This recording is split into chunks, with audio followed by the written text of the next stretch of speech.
So we meditated yesterday the idea, the biblical phrase, the words of Jesus, what do you want me to do for you? And lo and behold, they appear in our gospel again today. Again,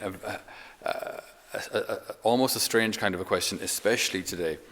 Yesterday it was an odd kind of a question because it was so almost impertinent of James and John to ask Jesus right after he tells them, we're about to go to Jerusalem and I'm about to die.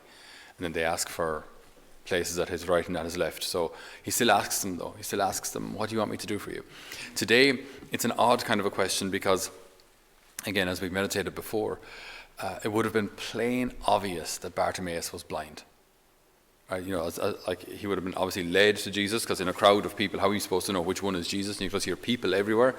You don't know what unless you hear him speak, you don't know where to look, because you look where you hear the voice. So, it would have been plain obvious the man was blind. So Jesus looks at him and asks, what do you want me to do for you?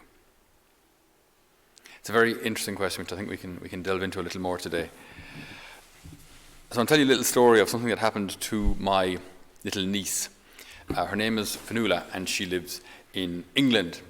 And they go to because they're English, well, because they're not English, but because they go to an English school, they wear those prim and proper school uniforms, like something out of Harry Potter. The blazers and the straw hats, the flat ones with the kind of ribbon around them. That's what they wear. And if you've seen Mary Poppins, the little Banks boy, Michael Banks, whatever, what's his name? The little fella in Mary Poppins, Mr. Banks, little Banks. Baby Bangs, the little hat. That's what my nephew looks like. That's the kind of school uniform they have. So, my sister-in-law recounts this story. She says, yesterday, a girl wasn't very nice to Fionnuala at school and made her cry. So I was comforting her when she got home and telling her not to worry about what that one person thinks. But on the inside, I was livid, as many moms would be. I was thinking, this girl is nearly 2 years older than her. How dare she? Etc., etc. Then this morning, on our way to school, Fionnuala kept stopping and collecting wild flowers. I asked her what was she doing. She said, I'm getting flowers for Amelia because I think she's sad on the inside because she wasn't very nice to me, and I want to make her happy. And then my sister-in-law writes, I was a puddle. Yet another moment when my 5-year-old schooled me on how to treat others. Lovely little example of my niece's little heart.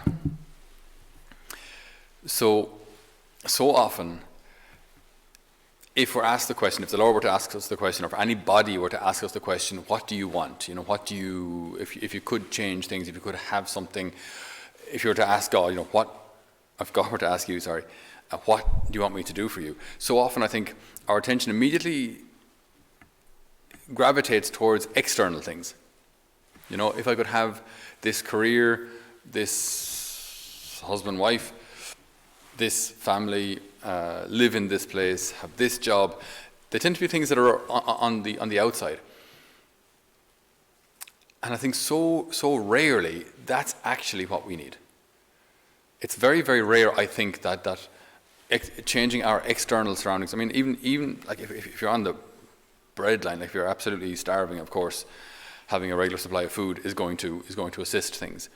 But almost even in that circumstance, there's still something deeper or more important.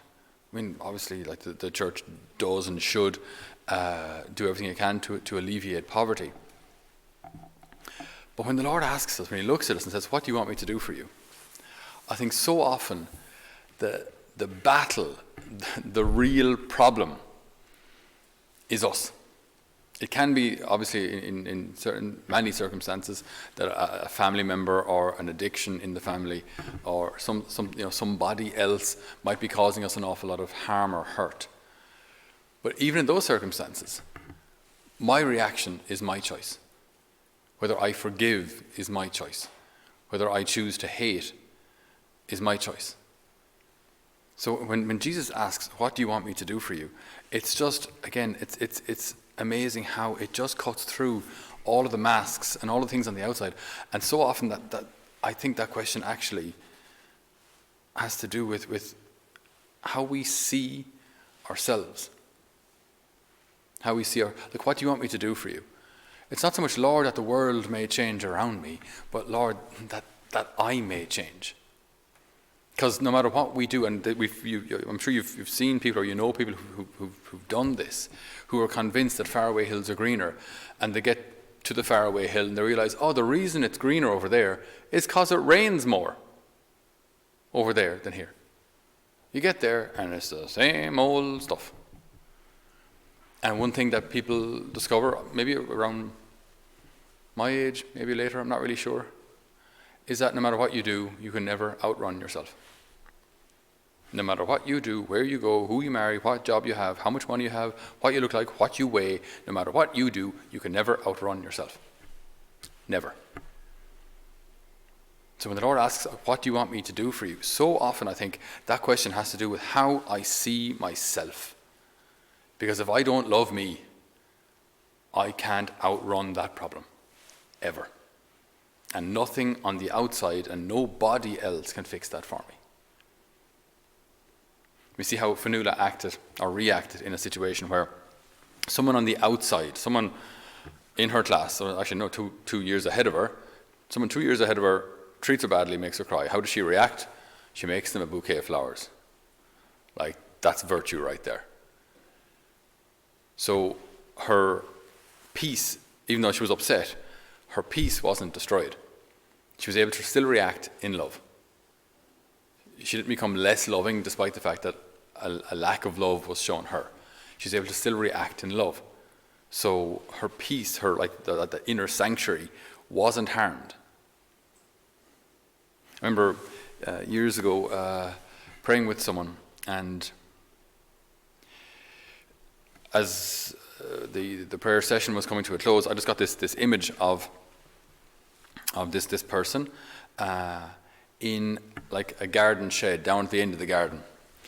And it was nighttime and there was a storm raging around. So she was sitting in this garden shed, and garden sheds, as they tend to be, they're not very well insulated, they're cold, they're dark, and they don't have any light. And there are branches knocking off it, and when you look outside, it's just an absolute storm. But you could see, just at the top of the garden, a house. And you could see people in it, and light emanating from it, and a little bit of smoke coming up out of the chimney, because the stove was on. It's nice and warm, it's comfortable, it's safe in there. And this person was in this garden shed, and all curled up. And so I explained this image to her, and I said, that's you. You're in the garden shed. Do you want to go to the house? And she said, I'm afraid. And I said, what are you afraid of? She said, I don't know what's between this shed and the house. And I said, but you do. This is your home. Just because it's dark doesn't mean everything has changed. The swing is still in the same place. The garden seat is still in the same place. The steps are still where they were before. You know this terrain. Just walk. Get up and go. I said, I don't want to. And I said, just in this kind of, and as I know, it was only I wouldn't say only, but it was just an image given by the Lord to help her to understand her own situation. And I said, if I were to come to you now in this imaginary scene, if you will, and stretch out my hand and offer to guide you back, what would you say? She said, I'd tell you to go away. She didn't quite phrase it that way.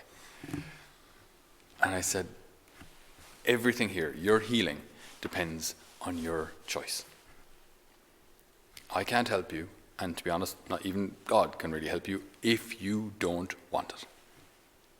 If you don't want healing, don't expect the world to change around you. Your heart. That's what needs to change first. What do you want me to do for you? It sounds like such a simple question, and in this situation, completely obvious what the man wanted. Another little detail here. Rabboni, the blind man, said to him, Master, let me see again. Jesus said to him, Go, your faith has saved you. Why is that so important? Why does it depend on faith? Like, we see that there's so much suffering in people. There's so much suffering in the world.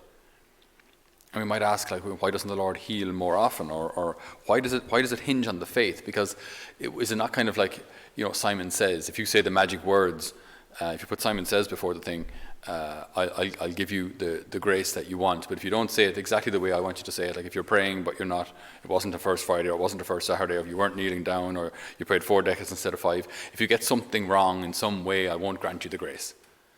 This mentality is out there, where you have to kind of please God, obey the rules in prayer and everything, or he won't give you things. Why is it important that a person has faith?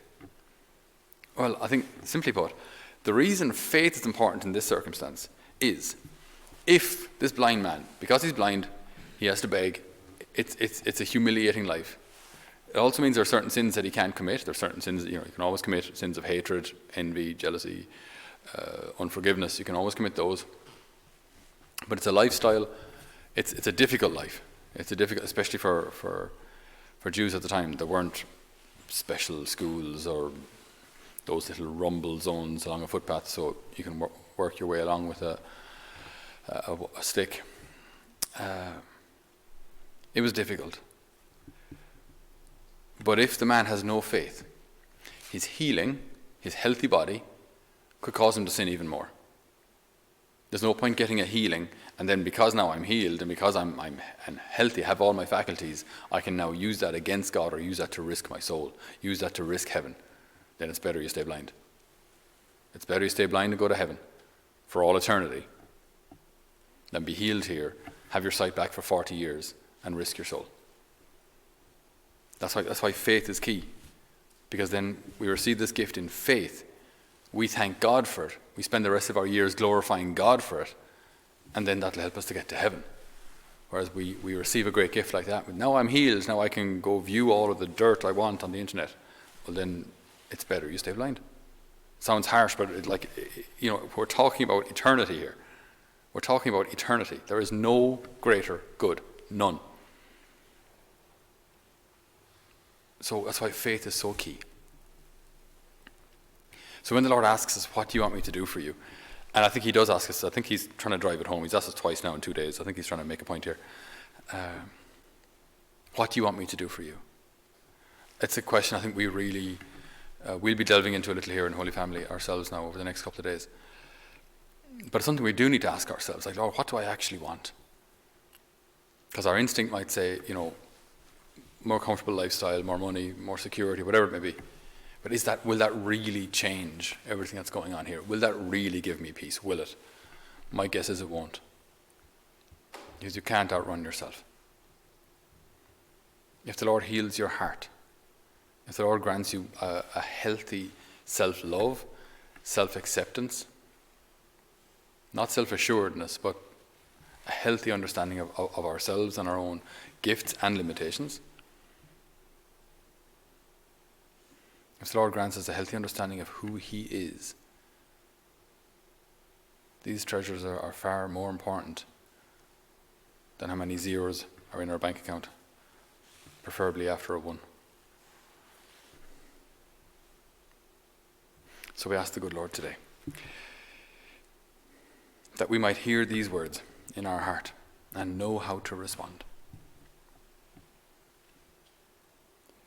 What is it you want me to do for you?